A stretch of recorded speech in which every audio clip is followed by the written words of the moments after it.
At one point or another, we have all experienced the not so great inconvenience of car troubles. From car accidents, blown tire, stalled battery, each of these scenarios can seriously change the course of your day, right? So how do you turn this everyday occurrence into a multi-million-dollar business?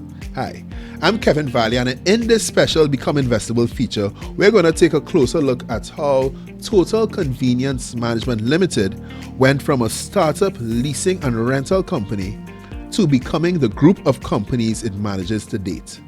This is TCM's story.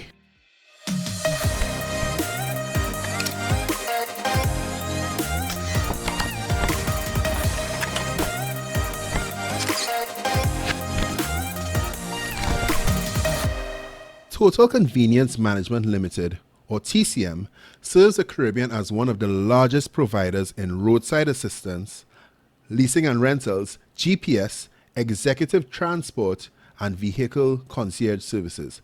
As the slogan boasts, it's your plan A every day. Now, to say this group of companies started from humble beginnings is by no measure a false account. TCM began its journey with 3 employees and has grown from strength to strength, bolstering a new industry based on the demands of a growing nation. Its home base, Trinidad and Tobago, is the largest importer of motor vehicles in the Caribbean. Now, this presented the perfect platform for founder Kirk Waith and his partner Robert Visser to groom their startup vehicle concierge and leasing service.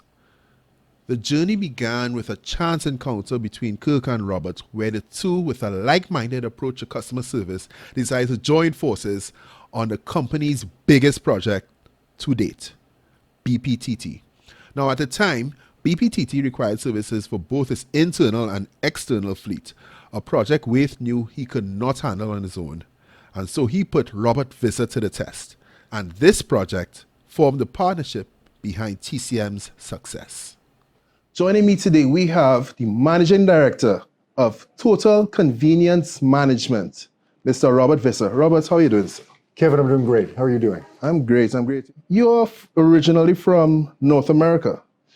I grew up in Vancouver, in Canada, and I've lived in Trinidad since 1997. I immigrated here just over 20 years ago. 20 years ago. Yes. And I understand that your first time in Trinidad was actually an accident. You accidentally ended up here. It was. My mom grew up here till she was 14, then emigrated to Great Britain. My grandfather won the Silver Chiconia Medal in education. He was a QRC housemaster. But then when he relocated to Cambridge, he was one of the architects in the late 50s, early 60s, in opening some educational channels to Europe and Britain and all through the Caribbean. He was well respected in that regard. So my brother and I came down for a visit. Had never been here before. In '97, we came down for Carnival, of course. Oh, for Carnival, not to see, hey, where Granddad grew up or anything like that. You all came for Carnival. Nothing so simple, yeah. We just wanted to come and see where Mom was, but really for Carnival. We met 2 cousins of ours from Britain. Stayed with a cousin who was a second cousin in Trinidad. Right. 4 young men enjoying Carnival, obviously in Trinidad. He, at the time, his house was under renovations. His fiance was pregnant with their first child. So the 4 of us made a pact that we would come back for his wedding the following year. And when we came back, I was the only one that kept the pact. I was the only one that came. Okay. And I met my wife. And I was struck by the Trinity Thunderbolt. And that was it. My wife has 10 brothers and sisters. She was not leaving Trinidad. Wow. So I had to make the decision to move here. Okay, so you came for Carnival. Yeah. And you end up getting a wife. Eventually, yeah. Yeah, and it's been well worth it. I have 2 boys, 15 and 11 now, but I also have 15 nephews. 15 nephews? 15 nephews, all. Well, if you have 10, your wife has 10 16 and under, yeah. and only 1 niece. And my niece, who's 23, when I first got here 20 years ago, she was 3. She told her grandfather, Grandpa, I want to be the only princess in the family. And so said, so done. Like, she cast a spell on the entire family. And it's been 17, 18 boys in a row since. Okay. Yeah. So what did you do for work back in Canada? I was with Enterprise Rent-A-Car, actually. So like all things in business, it's very good to stick with what you know. Okay. You know, I came up through a system there because Enterprise was very big in North America throughout the 80s into the 90s.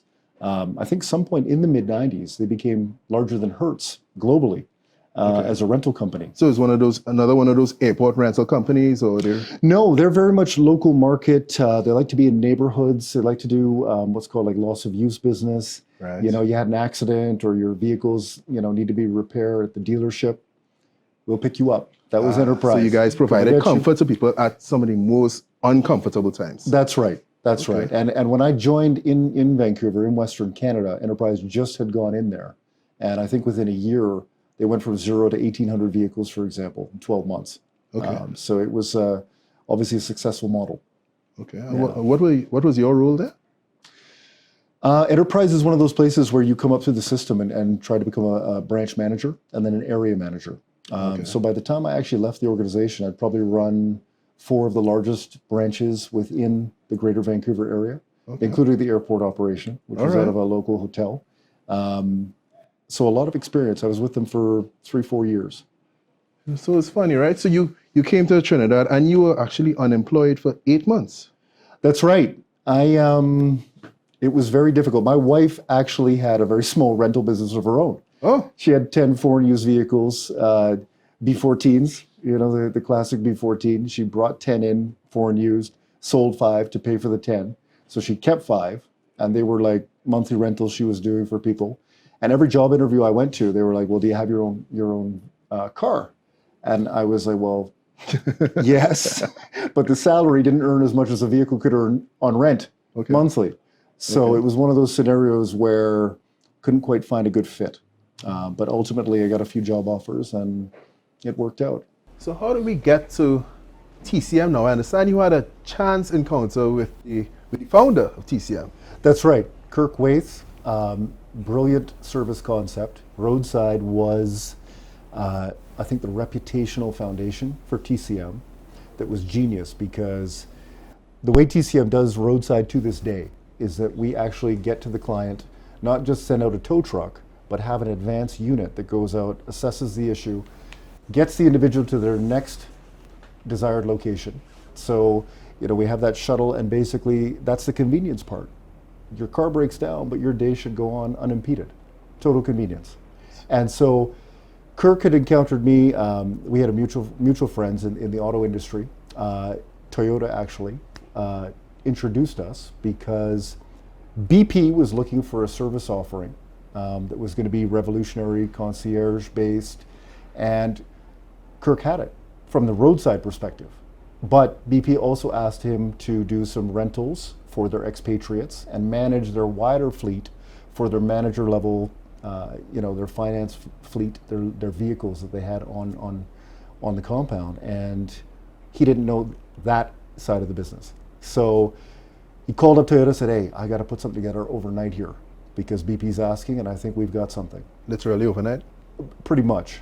So Kirk calls me, we get connected. At the time, I wasn't actually working, I was doing an MBA. And of course, if you know Kirk at all, the first time we meet, he wanted the proposal the next day. I said, look, Kirk, give me 2 to 3 days, we could work something out. And it came together beautifully. I mean, at the time, the closer we got, the more we worked together, we recognized that there was a real synergy in terms of the service mentality. I realized what TCM had in terms of certainly the roadside and the foundation, what that would mean to a leasing and rental concept, you know, from my prior experience. And that's what captured BP's imagination. And it was, at the time, TCM had maybe, I think, 4 or 5, people on staff, 4 or 5 team members. And BP's wider, what they call the MVP, the motor vehicle program, had been held at that time, this is back in 2001, by Anson McCall. And then the prior to that contract, which is normally a 4-year term, the Massey Group. And so here comes little TCM with this concept and this idea and how we were able to translate it through a bid process. Now, of course, Toyota helped us because they did a joint venture with us to give the credence that was required. And it worked wonderfully well. BP was thrilled with what we were able to do for them. And by word of mouth referral in terms of the service that we provided, I think at the time we only started with 50 rental vehicles in BP, but our wider fleet in TCM grew to over 500 vehicles in just 2 or 3 years because of the service recognition. And especially in the expatriate community in the energy sector, they were blown away. Okay. So what was, if you know, what was Kirk's vision? What was his mission when he founded TCM in the first place? So what is the company set up to do? What's the overarching goal of the company? To be great. No, I mean, it's genuine. We want to amaze clients in every interaction that we conduct. And we've maintained that throughout all of the organic growth that we've had in the organization. BHP Billiton, when they first entered the country back in, I think, 04, 05, it was a lot of expatriate Australians coming in. They needed lease vehicles, but when their executive first landed, they wanted a car and driver service so they could acclimatize to the driving habits in Trinidad. They didn't want to just cut them loose on the other side of the road, so to speak, and see what happened. It was a safety consideration. And so TCM Transport was born because they wanted us to provide a car and driver service, and then we were doing shuttles and all-day type, hand-in-hand concierge type work, and that's where transport developed. So you mentioned customer service, right? So yes. We're in Trinidad right now. Yes. What was the customer service environment like there at that time? Sorry, and how did you guys go about transforming that? I've always felt it's a bit of a curse and a blessing here, because we all encounter scenarios in our daily lives where the service is so poor that we're almost immune to it at this point. Sadly, I mean, we'll roll our eyes, we'll cuss it, all the rest of it, but it's unfortunate. But on the blessing side, when you do something right and stand out, I mean, it shines like a beacon on a hill. It really does. Yeah. And I think especially with, the energy sector and how much of our work we did with that community in the beginning, you would have expatriates coming in and they would be, how much more can I take? The immigration processes, the different service failures that they would have experienced. And then they encounter TCM, either in delivery of a vehicle, a shuttle, or a roadside event, and they're like, wow, I would not have even experienced something like this back in Houston or London or New York or wherever. And that was the differentiator for us. And it's one of the reasons we've never really had to market. I think that'll transition over time, but our word of mouth referrals are so high and people so love what we do that oftentimes they'll ask, well, what else do you do in vehicle services? GPS was another aspect of our business, again, that grew organically. There were safety considerations for a lot of these companies coming into Trinidad. And so we used radio frequency and panic alerts in the rental vehicles to begin with. But again, BHP Billiton, one of the companies that we worked with early, a lot of their people were put up in the Hilton prior to finding their housing, their permanent housing. And there's that sink in the parking area behind Hilton, and so the radio frequency could not get through. They would be testing the panic alerts and nothing. And so they were upset. They were like, hey, I thought you said this was part of your service. This is a security aspect to what you're offering. And so we were like, okay, well, we got to solve this. The only way to do that is to go to satellite, go GPS. Right. And so we started to develop that. Although you never want to be first to market in technology. Yes, we want to get into that. So you guys went about building your own GPS system? Like, what are your? Yeah, we got into a couple contract relationships, to bring in the expertise, figure it out, the linkages. It was very difficult, especially back in 05, 06, because there were no proper maps, satellite images of the country. WASA really was the only one that had even something partial or half formed at that time. Wow. They wanted to hold on to it like gold, so that wasn't available. It was really interesting. It was a real trial to get it running. And it sounds expensive too. It was a few $1 million well to invest to bring it up to mark. Okay, so you were able to get that up to mark, and you were able to satisfy those. Yeah, ultimately we developed the right product, and again, I think a lot of people in the country would have seen the proliferation of what GPS has come along in the last 5-6 years. But prior to like 2010, it was still very embryonic, especially in this market. And so we were building that expertise as we went. Okay. So you talk a lot about expertise, you talk about customer service. So this relies a lot on the people you hired. Tell me about your hiring processes. We are adamant about pursuing exceptionalism, right? I think, and especially for entrepreneurs and for business people, you have to understand one of the cardinal rules is you don't want to bring mediocre people in just to try and get them to a place where they're good. You need to bring in good people and elevate them to exceptional. Because if you don't, you're spending way too much time just trying to get people to a certain performance level. And with good people going to exceptional, your returns are tenfold. How we go about it here, especially beginning of 2014, we only had 75 people on our team, and we've now crossed 225. We have 6 team leads now, and each of them will do a primary interview for their resource needs within their individual business units. But every single person that qualifies through that primary interview has to take a second interview with myself. And it's one of the cardinal rules that we will never let go of, because I think it's imperative that we let people know about the philosophy of the organization. We don't go contract to contract, unlike many of the companies in the country, it feels like, coming out of this recession. So full permanence. We go probation to permanency, but we let people know right up front that only 50% of people make it through probation par for the course. So you make it competitive. We do. We make it very competitive. If we have a logistical need or an operational need that requires 2 positions be filled, oftentimes we'll hire 3 individuals, so that we make it so that the supervisors and the team leaders will look at those individuals and say, okay, I want 2, and I do not have to worry about letting go of the 3rd. Whereas if you only had the 2, then you'd be like, well, they have this flaw and that flaw, but I need to fill those roles. I need to make sure that the work gets done. We do not want those hindrances to people making sure that only the best survive. Because again, the strength of our business is our people. We don't market. It is those face-to-face interactions, that voice-to-voice communication over the phone. That is TCM. We don't do any government business, nothing in the state sector. So we are mission-driven. Most of our clientele is multinational, local conglomerate, highly demanding.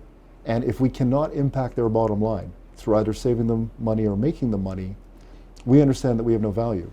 And it's our people that deliver that in the field, on the ground, on the phones, in their daily pursuits. That requires extreme attention to detail, going the extra mile, and making sure the training and elevation of your people is always paramount in your organization. So that not going to government organizations, is that by design or is that by choice? It's mainly by choice. I think we're not often sought out. We don't carry any side agendas, so to speak, and so we're not going to swim in those waters very often. Like I say, we are, and that's more of our DNA too, right? Because we worked a lot with the energy sector. We've diversified since, but from our embryonic days and even like a decade ago or so, project, deadline, mission, and so I think what's helped us more than anything, we operate in GPS, in transport, shuttle work, taxi service, rental, long-term leasing, and then 24-hour roadside. Right. So those all help each other. A lot of our competitors, our direct competitors in each of those spheres, does not do the other 3 type of vehicle service businesses that we do. And so, your traditional rental company would be 8 to 4, 8 to 5. Our DNA is 24 hours. So our people are accessible. There's always somebody that can answer your call, get there for you in an emergency or a crisis. And then because we have that 24-hour DNA, they will have that connective tissue back to that department and even get a vehicle back to an individual, for example, a long-term lease customer, 5 in the morning, 4 in the morning if necessary, so that, again, their convenience is never impeded. Robert, I'm listening to you and I'm thinking about your employees and I'm cringing a little bit Because it's not all bad though, right? Because there must be some sort of the good side of setting the bar so high is that when we do have people who become permanent, and we'll sometimes do that, we'll cut probations is normally 6 months. We make people permanent in 3 months if they truly shine. If they're TCM material from day one, we can't wait to make them permanent. What is TCM material? What is TCM material? I'd love to hear this. I think for me, and I still get the tingles when I talk about this, the people that really embrace TCM are the ones that get a sense of fulfillment from the client's reaction in the moment. It's that expression, it's like, whoa, I didn't know that this type of service existed in Trinidad. Like this is so crazy. And you get a sense of ownership, of pride with that. There is no reason we can't be the best at what we do in the world in Trinidad. I think it's crazy to think anything less. You build your systems, you watch your details, you hold people accountable, and you shoot for high targets. And that's critical. The thing that drives Kirk and I the craziest, and I have to be honest about this, is we have customers, clients, business associates who always come back to us and say, how do you guys find such good people? It's so hard to find good people in Trinidad. I don't mince words anymore. I won't cuss, but I say, listen, that's crazy. There are good people everywhere in Trinidad. The biggest problem in Trinidad is businesses take in good people and turn them bad. Distrust, lack of communication, micromanagement, belittlement, and those things drive me crazy. So how do you discipline, because you run a tight ship, it sounds like you run a really tight ship. How do you discipline employees who are not really, who don't act in accordance with your desired customer service standards? Through the appropriate measures. Sit-downs, one-on-one communication, a write-up on any kind of non-conformance. We've now gone through ISO 9001 quality management systems. Right. So we implement those systems. There are certain metrics we must hit to deliver our quality standard, TCM's quality standard. And if you are out of alignment with those, we will put you back in your place. and it's understood. Okay. But it's a matter of communicating it the right way, because most of our people in those places have been great. They have delivered exceptional service. So if they misstep, you guide them back to center lane. So what incentivizes your people though? Well, we are very particular with that because we like to pay market rate for similar type positions, field representatives, customer service representatives, call center individuals. But on top of that, we do commission structures. And so there are metrics and quality standards that must be met, and then you will earn additional commission. But by the same token, if you miss on some of your job description items or the quality standards that we demand, those things will also come back as penalization against your commissions. So there's the reward, but there is also the discipline surrounding it, and it does hit our people in their pocketbooks. I think a great example is in our transport division. BHP Billiton again, way back when, it got very hectic because they were in full exploration mode. And sometimes they were calling, now for now. We need a shuttle, we need this, we need that. And if our guys were late or missed, we decided, okay, we cannot have this happen because like in any other business, when you miss, it always winds up being the most important person that you screwed up on, right? Yeah. And that has a huge avalanche effect in terms of reputation and business performance and relationship. So we started to commission every single shuttle each individual TCM team member would do for the month. They would earn anywhere from 3.5% to 7% against the invoice rate for the individual shuttle, right? That's not bad. But if they were late or they got a customer service complaint, they would lose the commission on every single shuttle for the entire month. So if you're 5 minutes late for one pickup, because there's traffic, you lose all. There's a roadblock. Because being on time for TCM is not being on time, it's being 20 minutes early. So our guys are on spot before they have to do a shuttle for a client 20 minutes before, so that we avoid if there's a traffic delay or something like that.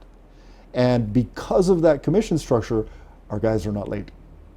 And they do not get customer service complaints because it's too important to them. Okay. So talk to me about track record though. Tell me about so you were able to diversify your clientele, your core clientele, from the energy sector prior to 2014. Right. And now you have a diverse group of clients post 2014, especially in a time where the oil price would have kind of changed. And so was it? Did you diversify because of the change, or did you put that in place before? What happened? I'm a huge American football fan. Okay, and one of my favorite quotes from one of the old general managers, he has this quote: "Fear does the work of reason," which I love. So 90% of our revenues as a group were derived from private energy sector contracts. Wow. In 90%. 90% in 2014, and prior to that for many years. When oil pricing collapsed it was August 2014. I should still be able to tell you the day because I remember it very well. I'm sure. We realized that we had to diversify very quickly or we would get run over. There was no question about that. In fact, our largest contract at the time was with British Gas, which was about 250 vehicles on lease. And so it was a very outsized concentration position for revenues for the TCM group. And by the time we'd gotten halfway through 2015, it was announced that Shell was taking over BG as a global merger, and the vehicle program was going to be no more. So, our strategic intent was we need to diversify out of the private energy sector.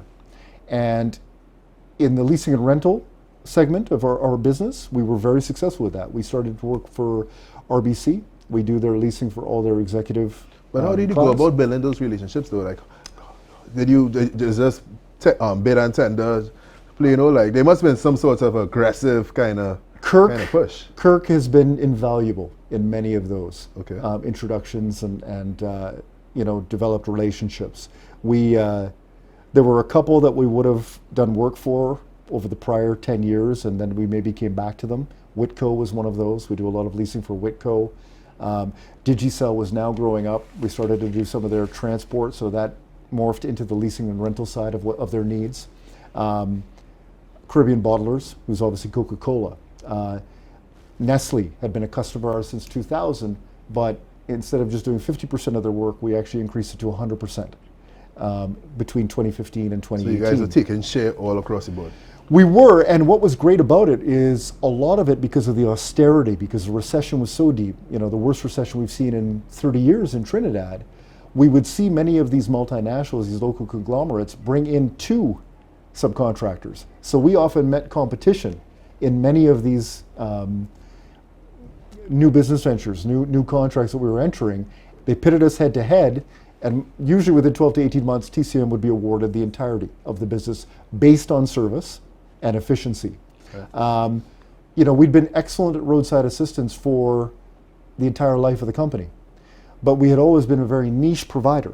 We had been involved with the dealerships, Toyota and Massey, so every new vehicle provided by those dealerships has TCM roadside. For Toyota, it's been since 2000, for Massey since 2009, and that continues now. Those contracts are extended out to 2025 and beyond. But we had never fully embraced the insurance market because we had not internalized our own tow truck fleet. And so that was the next step, the evolution of where we had to go. And so we took on Total and Sagicor in late 2015, and it was a massive jump. At one time, we were only doing about 400 to 450 roadside callouts per month. We're now doing anywhere from 2,100 to 2,500 a month. And that's from someone with a dead battery to a flat tire to the accident scenario, all different types of callouts. And all this time, you're scaling up your staff and you're investing in that's equipment. And that's the jump from 75 people to 225. Right. Because transport and roadside are very personnel resource intensive. And that's been the outsized impact on the need for more people and training and systems and logistics. We've grown our data systems in accordance with our logistics, and that's critical. That's been absolutely critical.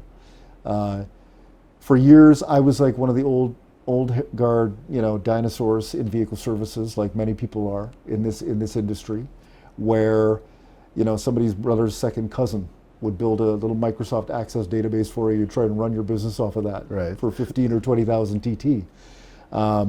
When our roadside and transport businesses really took off, over 2015, 2016, and we did the work of earning ISO 9001 quality management certification.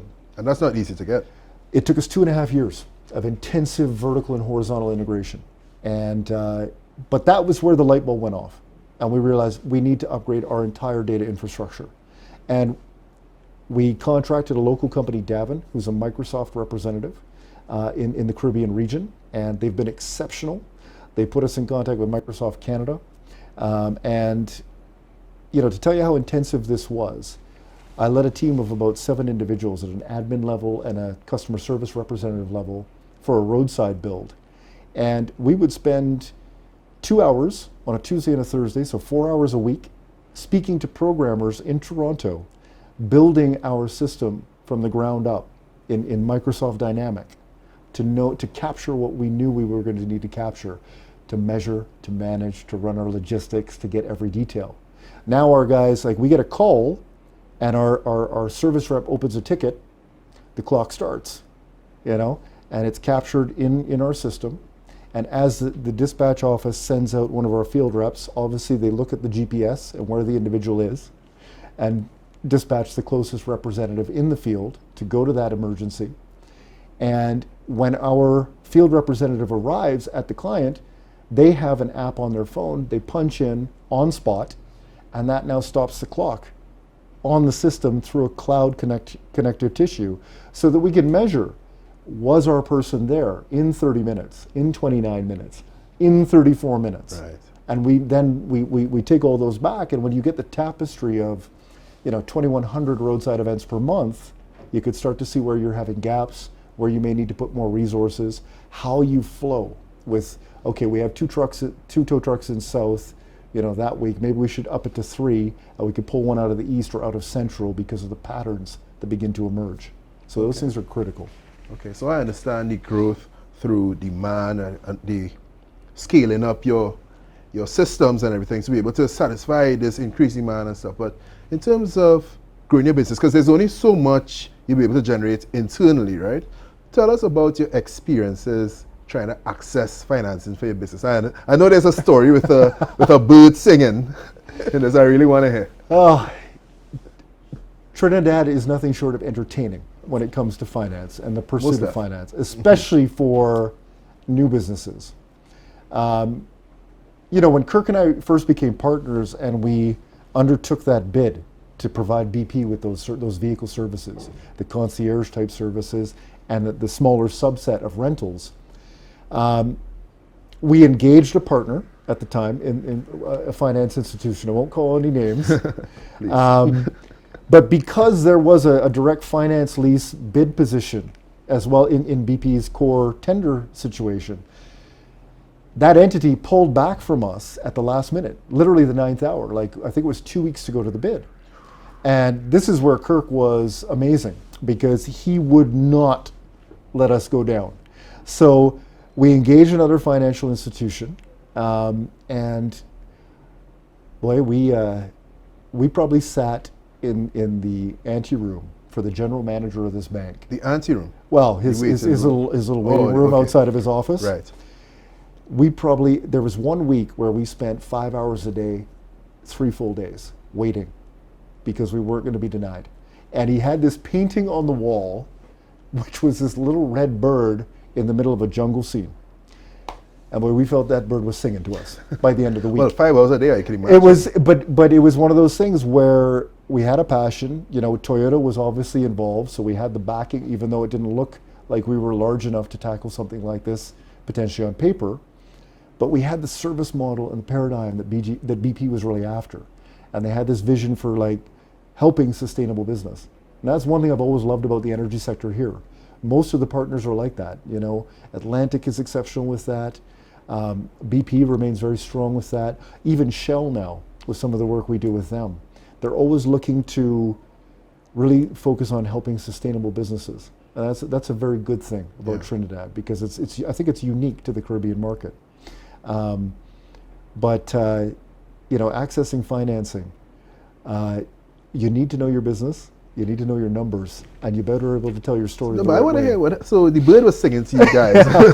Did the guy ever come out and soprano? What? He did, and to this day we're grateful because he had the vision to kind of take a good look at what we were proposing, why it had value, and he understood. I think such an important part for any young business in this country: recognize the strength of the contracts that you're pursuing. The business arrangements that you're pursuing, that's what will sell your financial partners. And, for us, of course, performance risk was our issue, because if the contract performance was not strong, then that was the danger. That's right. But the third-party payment risk, obviously somebody like BP, is exceptional. And so, we were able to show our expertise, what we had as a service model, why it would work. And then that contract strength and the cash flows attendant, that's what allowed us to raise finance and continue to do so. And you asked us, was it by design? I think very much so, actually, when you think about us always pursuing multinational local conglomerate, because for us, the contract strength was key in powering the finance, in terms of accessing vehicle finance and bringing it in and growing the business. Yes, and so you want a counterparty that will pay you your cash on time. That's right. Well, and it works, in that way, because the other thing about us, our relationships become so strong and our contract renewal rate is so high. The other factor for our business is that less than 1% is bad debts. Our relationships are so strong on a business-to-business level that payments are seamless, they're on time, and they're renewed, they're continuing. And that's key for sustainability. That's interesting too. Okay, so typically when banks are looking to finance you, they want to see, okay, what collateral you have, but you guys had contracts that had those guaranteed cash flows, so what you were able to use those contracts as security, right? That's right, yeah. We assign those payments so that in many cases, most of our clients make their checks or their wire transfers straight to the banks that we're financing the vehicles that we're utilizing to run the contracts inherent. Okay. So what's next though? What's next with TCM? So part of becoming Investible is building a company that could last generations, that creates your own wealth engine that generates that income while you sleep. Right. Right. So what's next with TCM? How do you position that company to outlast this generation, as young as you are? I think our evolution, especially in this diversification phase since late 2014, going through the ISO process, growing up, as it were, in terms of data systems, management systems. I think we now see that we can move into more retail markets.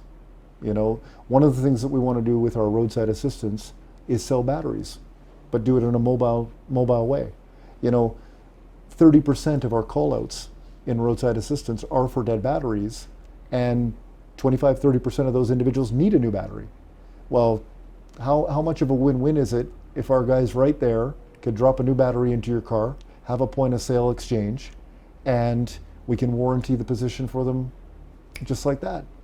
It's a value add service, not only for our insurance clients and our dealer clients, but it creates synergy for some of the group relationships we have with companies like Massey, right, who obviously sell batteries through ACL. So those elements of where we can go, they're very much contingent upon putting systems in place and then having the data infrastructure to run it, to reduce risk and be more seamless about it. So it adds to the customer experience and never detracts from it. But it also mitigates risk for the financiers. For the financiers, that's right. That we're looking to pursue to power these things that will no longer have contracts behind them. Now we have to show the model and show why it will work. And I feel we've never been in a better place to do those things. So, we're going to look at loss of use products in the rental industry. Right. A lot of the insurers now are offering loss of use. Your customer's vehicle has to go for repair because of an accident, and they provide that as a service because insurance is so competitive. Well, what better than a company that then can deliver a vehicle? You know, that's going all the way back to my enterprise roots, 20 years ago. But that takes understanding. It takes linkage. It takes training. Short-term rentals are much more risky. And so you have to be very cognizant of those risks and manage them accordingly. In the 600 vehicles we manage, every single one has our GPS. And we govern driver behavior accordingly. So you use the GPS as a source of accessing information as well, then? Absolutely. Once we start doing these things, we will tell clients, look, if you go above 100, we will get an alert and you will get a call. And if it's, maybe we'll go to a 2 strikes you're out type system, but it's so strict, Robert. Well, I mean, as a financier, that's what you'd want to hear, right? Right. Because that mitigates the risk in those scenarios. And as long as you're upfront with customers, they'll either accept it or they'll go somewhere else, which is fine. But when you communicate it the right way, you shouldn't come to an impasse in those situations. Give me your top 3 tips for entrepreneurs, business owners who will need to access financing to scale their business, to grow their business, based on your experiences. Okay. I think the first and foremost is you have to know your business. You should have experience from, either in the industry or even in working for someone else before opening your own, because that knowledge is critical to power your business. Then you're going to have to recognize, there'll be a phase where you could get to a finance manager or a CFO or something like that, but you have to know your numbers early. You really do. You have to know. You have the to know person it. you hire as your CFO. That's right. Because let's face it, all businesses start usually small. Nobody just jumps in and is suddenly, a conglomerate. And so you've got to understand your numbers, because measurement is management. And the only way you're going to know you're off course and need to recenter or what have you is through your metrics. And so you got to know your numbers, both finance and in logistics, so that you can understand where you have to course correct. Because if you don't, you're probably not going to get a second chance. But what if you're not naturally financially inclined, or if you're not necessarily educated in finance, or just numbers scare you, in other words? It's my belief that you're still going to have to push through it. Make your weaknesses your strengths in life when you can. If you do that, you're going to always find that you'll wind up loving them in the end, at the end of the day. But that's an imperative. Everybody can run a schedule. We all did math as junior students, school students, and it's something you need to understand, no matter whether you're a doctor, a dentist, in vehicle services or IT. You've got to know your numbers. Okay. Ladies and gentlemen, Robert Visser. Kevin. Thanks a lot, Robert. It was a pleasure. It was indeed a pleasure. Now, every business has the potential to become investable once they follow the right steps. TCM was able to grow its company through understanding the demand for their services and continue to push the envelope in satisfying their customers. And TCM is only one of the many stories found right here in the Caribbean. Now, once again, I am Kevin Valley. This was Become Investible. In the next Become Investible special, we're going to take a deeper look into Cinema One, or IMAX Trinidad and Tobago, and its journey to becoming the first company to list on the Junior Stock Exchange in Trinidad and Tobago.